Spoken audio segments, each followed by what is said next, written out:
Welcome to Real Podcasters, where we talk about how to grow and monetize your show. My name is Skylar Bytendorp. I have personally monetized 2 different shows in 6 weeks. I run a podcast studio business here in Utah and have personally worked with podcasters that have $1 million shows. It's my mission to help you reach your goals with your podcast. Now, before we go deep into podcasting episode after episode, I figured you and I should get to know each other a little bit. Like I said, my name is Skylar Bytendorp. I live in Utah and I have been podcasting since 2021. The first idea of speaking into a microphone came to me probably back when I was 12 years old. My family and I would go on vacations up north in northern Utah, places where there weren't any radio station. I would listen to the radio all the time and I loved listening to it. I loved hearing to the talk shows. I loved listening to the music most of all. But when there was no radio up in where we were visiting, I had this idea. Why don't I start a radio station, have my very own? Because up there's no competition. Everyone would be listening to mine.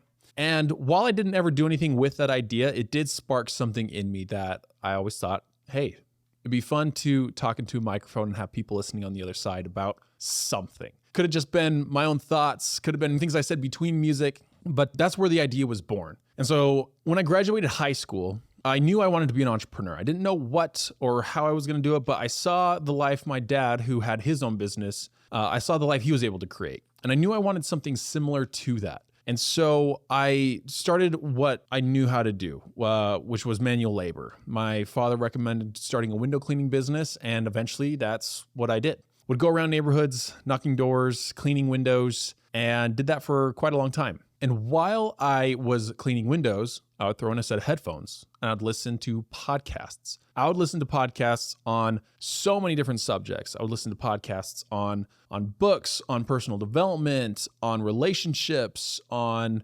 movies, on so many different topics. Now, let's be clear, I would eventually get sick of podcasts and I had to put in some music. I couldn't listen to it for 4 hours on end, but I would listen to 1 to 3 podcast episodes at least 4 or 5 days a week. And so as I'm trying a bunch of different side hustles, businesses, and mainly window cleaning and listening to these in the car and while I'm working, I eventually found myself asking the questions that the podcast hosts were asking their guests. And it sparked this idea in me where I thought, hey, maybe I should be a podcast host.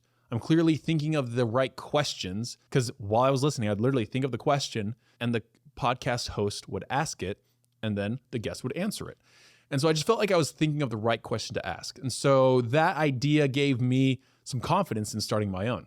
And so for the next few months, I went deep into microphones, cameras, lighting, all the type of gear that you need to have a podcast. Because I knew if I was going to do this, I wanted to do it good. I at least wanted it to sound good. And so I went into all the technical side on how to upload it, how to get on Apple, Spotify, YouTube, how to get nice, good sounding audio that the pros had. What cameras do I use? The lighting, the set, making it just sound and look good. I wanted the set and the equipment to make me sound and look better than I actually was. And so I got all the gear from Amazon. It was a few $100s and it sat in my closet for probably 3 to 4 months. And I just didn't know what I wanted my podcast to be on. I was struggling for a long time. What should it be on? And then also there was this fear of starting, people hearing my voice, people having different opinions on what I would say, me posting these, having it public. There was some fear there of me putting myself out there. And one day I went out with some friends up in the mountains and hung out with this guy I had met recently, and come to find out he also had thought about starting a podcast and wanted to start a show. And so we were talking like, hey, what if we start one together? That way we'll start sooner. We can build it together, learn together. Let's just do it. And so we just set a date to record and we started. And we had a lot of fun with that podcast. We went for probably maybe 15 to 20 episodes in, had a lot of fun. And then eventually he moved away. And the podcast obviously came to a stop, right? Didn't know exactly where I was going to go from there. I knew I wanted to have my own show because, having a co-host, you have to make decisions together. And sometimes if we're not on the same page or we want different things or to monetize it in different ways, then that can sometimes make it tough. And while I would 100% start a podcast with a host or a co-host again, or with that guy again, I was just like, okay, well, I guess this is where I start my own show. So I started my own show. I called it Growth Point Podcast.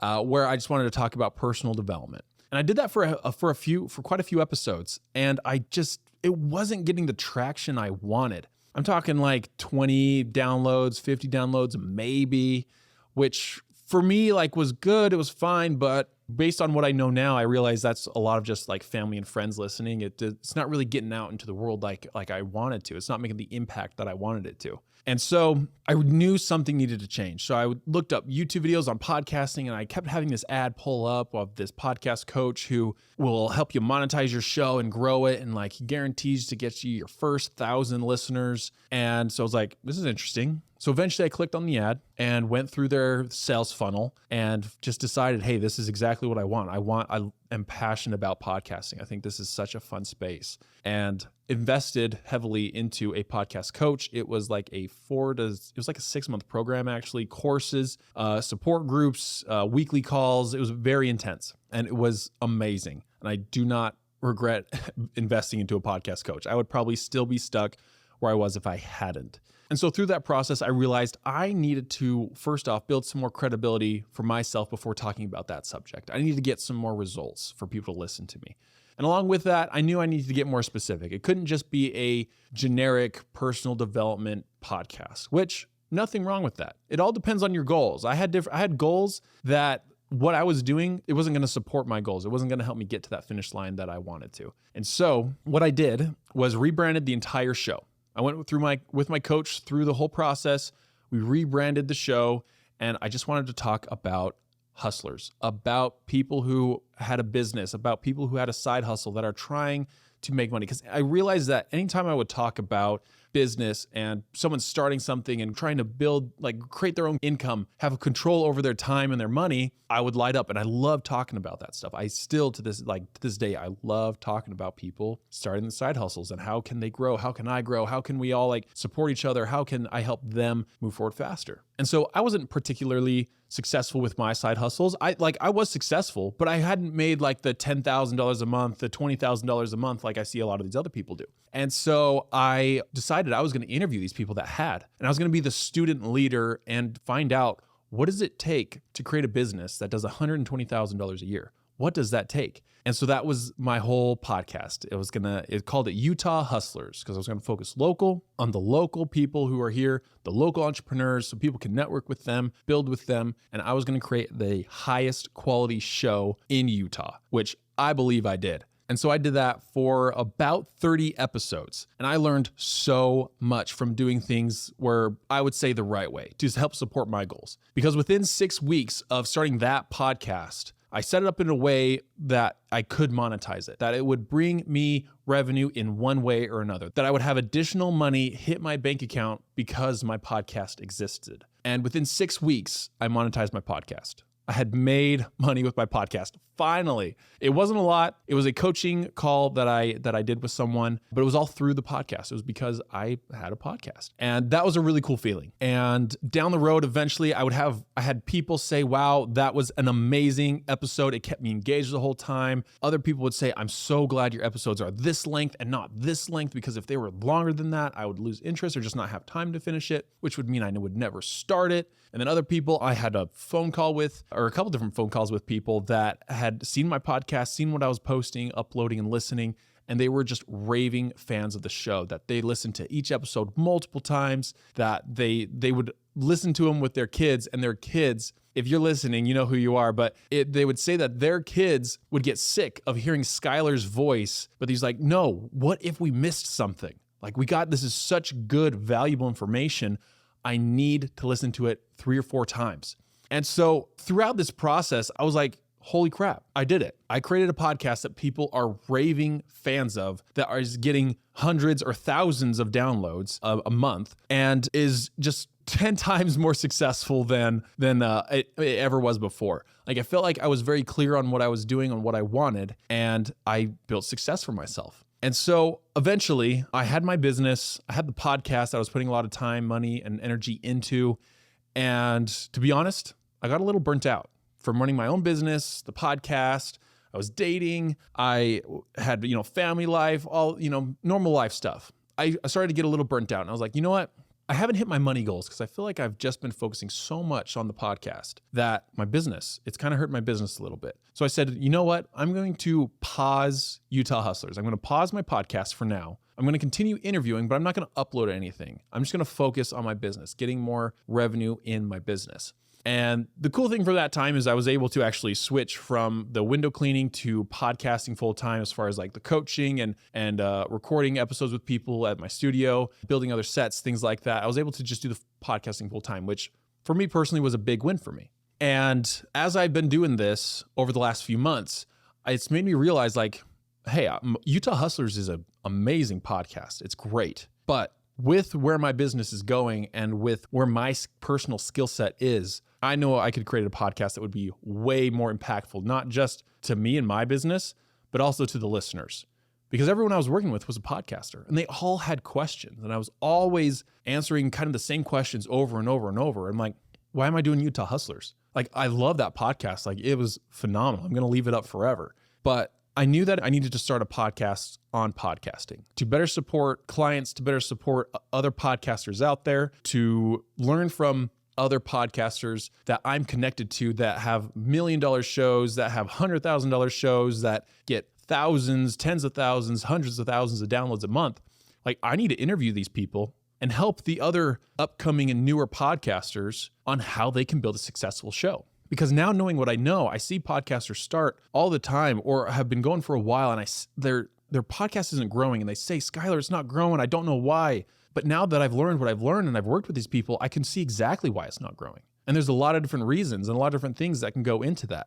And I want to help those people more because that's where my skill set is now. That's what I'm most passionate about, is podcasting, at least right now, right? And so that is where this podcast was born. And now, where I feel like, all right, we need to do something that more supports the business, that is more not just monetizable, but that is going to help these people that want to have a podcast that was maybe like Utah Hustlers, that was consistent, that was high quality, that was bringing results. Like, I've already done this.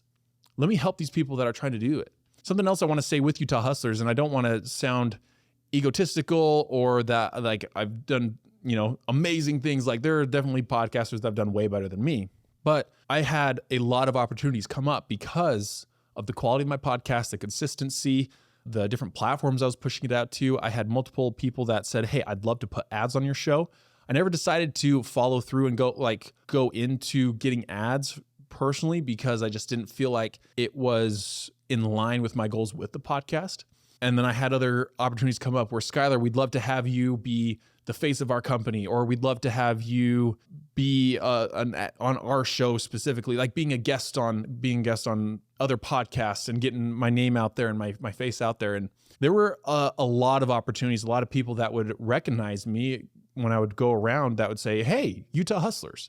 Like, or your podcast, or like, I see your stuff and I love it. And I attribute all that to my coach and the program that he gave me. And I'm very grateful for it. And now, just through everything I've learned over the past 3 years, watching hundreds of hours of YouTube videos, listening to thousands of hours of podcasts, working one-on-one with my coach, with multiple podcasters that have done over $1 million a year, I want to just share everything I have learned, not hold back, on what creates a successful podcast. And I want to stay up to date with the times through this podcast. When there is a new update that Apple or Spotify or YouTube has that is going to help you grow your podcast, I want this to be the first platform that shares that information. So that way you always have up-to-date, brand new, top of the line information that is going to help you grow and monetize your podcast as soon as possible. Now, that's my story. That is my intention with this podcast, is to serve you better. You might as well know a little more about me, where I've come from, what I've been able to do through podcasting, and my intention with the show as a whole. And if there is anything I can help you with as far as podcasting goes, go look down in the show notes. There is a website, there are social media handles, there are multiple links there for you to be able to contact me directly or to look at different things that can help support you in the podcasting space. There's going to be a YouTube channel. There are social media accounts everywhere: Instagram, YouTube, Facebook. Go follow all those. We're going to be posting clips, reels, tons of different content for you to be able to grow and move your podcast forward. And for today, that is all. Once again, I am Skylar Bytendorp, and I look forward to seeing you in the next episode.